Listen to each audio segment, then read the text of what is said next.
with a smile. Yung gusto ko lang, pag na-remember ako ng tao, pag namatay ako, yung nakakatawa yung Lolit na, yun lang.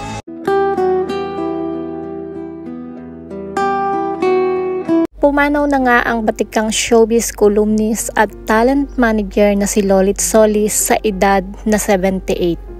Ayon nga sa post ng aktor na si Nino Mulak ngayong Biyernes, July 4, 2025, sa kanyang post, ibinahagi ni Nino ang larawan ni Manay Lolit na may caption na, "Paalam, Nanay Lolit Solis."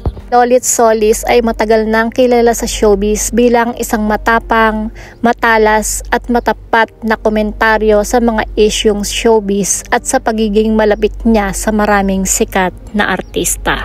Sa mga nakaraang buwan, si Lolit ay humarap sa malubhang problema sa kidney at sumailalim sa dialysis treatment 2 beses kada linggo.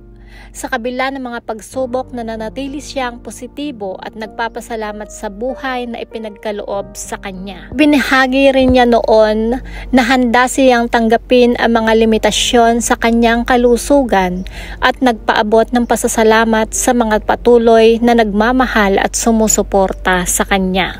Hanggang sa huli, bukas si Manay Lolit sa kanyang mga karanasan.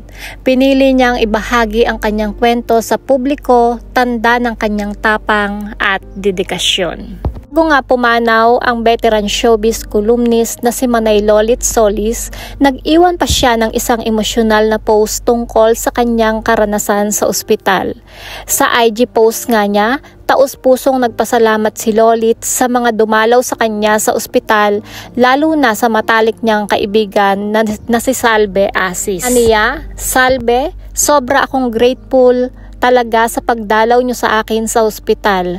Talagang hindi ko akalain at may age doon pa ako makukonfine at magkakasakit, sabi nga ng columnist. Ikinuwento din ni Lolit na nagkaroon siya ng anxiety attack dahil sa hindi inaasahan na pangyayari na siya ay maospital. Sa isang karugtong na IG post, nagpasalamat naman ito sa kanyang mga doktor na inalagaan at hindi siya iniwan. Ibinahagi niya din ang kanyang mga realization noong siya ay may sakit pa. Nga nang nangyari, nagpapasalamat ang columnist dahil matanda na daw siya nang magkaroon ng sakit dahil mayroon na itong pasensya at wisdom. Nanatiling positive si Lolit at hiniling na siya ay gumaling na agad dahil sabi nito, "I love life, I love my works, I love my friends. Live life like everybody else." Sa dulo nga ng kanyang post, nagpasalamat ito sa ospital at feel nito na siya ay spoiled patient dahil sa sobrang caring ng mga ito, kaya naman naniwala itong gagaling nga siya kaagad. As of now, wala pang balita kung ano ang sanhi sa pagkamatay ng batikang mamahayag. Let us all pray for her eternal repose and for her family for his trying times. Rest in peace, Manay Lolit Solis.